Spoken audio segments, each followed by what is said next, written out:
పెళ్లి కుదిరింది. వచ్చే నెలలోనే ఎంగేజ్మెంట్, తర్వాతి నెలలో వివాహం. పెళ్లి పనులతో బిజీగా మారిపోవాల్సిన ఆ ఇల్లు శోక సంద్రంలో మునిగిపోయింది. ప్రేమోన్మాది చేతిలో దారుణ హత్యకు గురైన కూతురుని చూసి ఆ తల్లిదండ్రులు తల్లడిల్లిపోతున్నారు. కుమార్తె తిరిగి రాని లోకాలకు వెళ్లిపోయిందని తీవ్ర దుఃఖంలో మునిగిపోతే సోషల్ మీడియాలో జరుగుతున్న విష ప్రచారం ఆ కుటుంబాన్ని మరింత కుంగదీస్తోంది. మహబూబ్ నగర్ జిల్లా జడ్చర్ల పట్టణంలోని ఎర్ర సత్యం కాలనీలో నివాసం ఉంటున్న రామచంద్రయ్య, శ్రీలత దంపతులకు 3 కూతుళ్లు, ఓ కుమారుడు ఉన్నారు. పెద్ద కుమార్తె వైష్ణవి ప్రస్తుతం పోలేపల్లిలోని SVKM పాఠశాలలో రిసెప్షనిస్ట్గా పనిచేస్తోంది. గతంలో ఆమె హైదరాబాద్లోని ఓ ప్రైవేటు కళాశాలలో పనిచేశారు.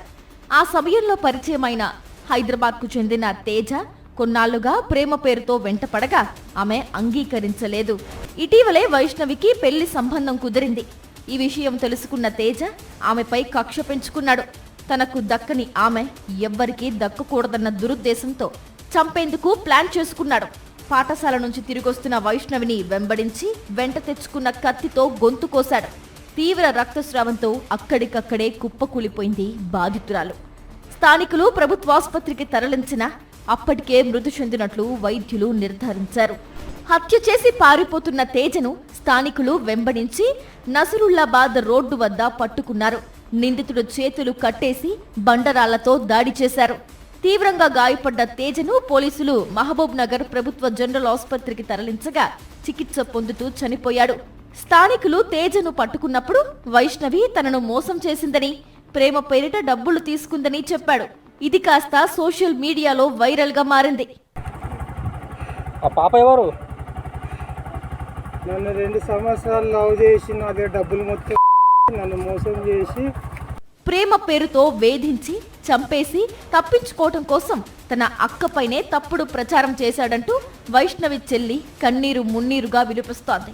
తన అక్కకు ఏ పాపం తెలియదని దయచేసి విష ప్రచారం ఆపాలంటూ కోరుతోంది. అమ్మాయిల పైన ఎలాంటి స్టేట్మెంట్స్ వేసినా సరే ఈ సొసైటీ బ్లైండ్గా నమ్మేస్తుంది సార్. ఎందుకు తెలుసా? ఎందుకంటే వి బార్న్ యాజ్ గర్ల్స్ కదా, మాకు ఎలాంటి పవర్స్ ఉండవు. మేమంతా వీఆర్ లైక్ సమ్ చిన్న చిన్న ఇన్సెక్ట్స్. మేము పురుగుల లెక్క చూస్తారు అమ్మాయిలని అందరూ. మా అక్క గురించి చాలా తప్పుడు ప్రచారం చేస్తున్నారు, అది ఆపేసేయండి.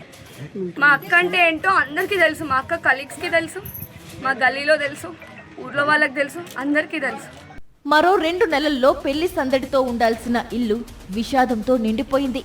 పీజీ వరకు చదివి కుటుంబం కోసం ఉద్యోగంలో చేరిన కూతురిని అన్యాయంగా చంపేశాడంటూ గుండె లవిసేలా ఏడుస్తున్న ఆ తండ్రిని సముదాయించడం ఎవరి తరం కావటం లేదు. ప్రేమించటం లేదని చంపేసే రోజులు ఇంకెప్పుడు పోతాయని ప్రశ్నిస్తోంది ఆ కుటుంబం.